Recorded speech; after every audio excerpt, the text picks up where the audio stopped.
ನಮಸ್ಕಾರ ಸ್ನೇಹಿತರೆ, ತಮಗೆಲ್ಲ ನಮ್ಮ ಯೂಟ್ಯೂಬ್ ಚಾನಲ್ಗೆ ಹೃತ್ಪೂರ್ವಕ ಸ್ವಾಗತ. ಇವತ್ತಿನ ವಿಷಯ ಬಿಳಿ ಎಕ್ಕೆ ಗಿಡದ ಆರೋಗ್ಯ ಪ್ರಯೋಜನಗಳು.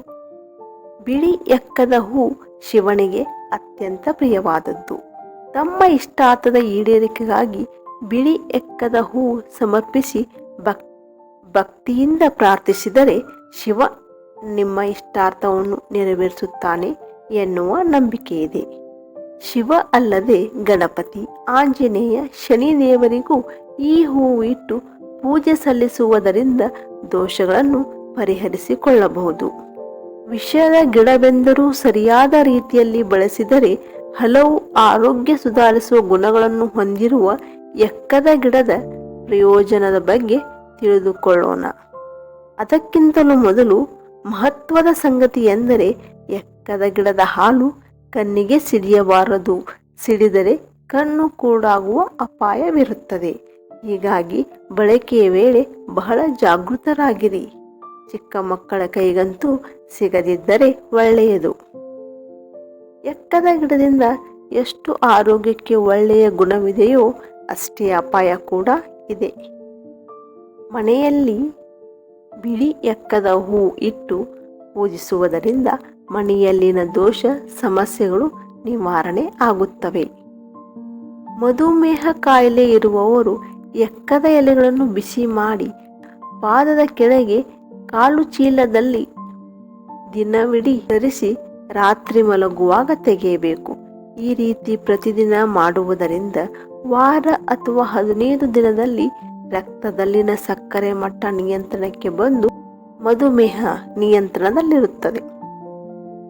ಕಾಲಿಗೆ ಮುಳ್ಳು ಚುಚ್ಚಿದರೆ ಅದರ ಭಾಗವು ಒಳಗೆ ಇದ್ದಲ್ಲಿ ಎಕ್ಕದ ಎಲೆಯ ಹಾಲನ್ನು ಹಾಕುವುದರಿಂದ ನೋವು ಕಮ್ಮಿಯಾಗುತ್ತದೆ. ಜೊತೆಗೆ ಮುಳ್ಳು ಜಾರಿ ಹೊರಗೆ ಬರುವಂತೆ ಮಾಡುತ್ತದೆ.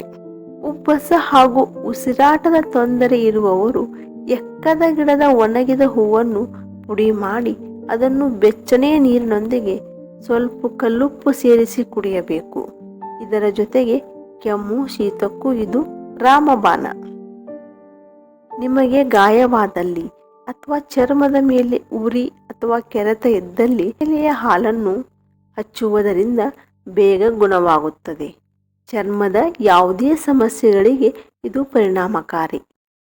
ಮೂಲವ್ಯಾಧಿ ಸಮಸ್ಯೆಗೂ ಕೂಡ ಆಯುರ್ವೇದದಲ್ಲಿ ಈ ಗಿಡ ಮೂಲಿಕೆಯಾಗಿ ಬಳಸುತ್ತಾರೆ. ಜೀರ್ಣಕ್ರಿಯೆಗೂ ಹಾಗೂ ಹೊಟ್ಟೆ ಸಂಬಂಧಿಸಿದ ಕಾಯಿಲೆಗೆ ಈ ಎಕ್ಕದ ಎಲೆಗಳು ಒಂದು ಪರಿಣಾಮಕಾರಿ ಔಷಧಿ. ಎಕ್ಕದ ಬೇರನ್ನು ಅರಿಶಿಣದೊಂದಿಗೆ ತೆಗೆದು ನೀರಿನಲ್ಲಿ ಸೇವಿಸಿದರೆ ದೇಹದಲ್ಲಿರುವ ನಂಜು ಹಾಗೂ ವಿಷದ ಅಂಶ ದೂರವಾಗುತ್ತದೆ.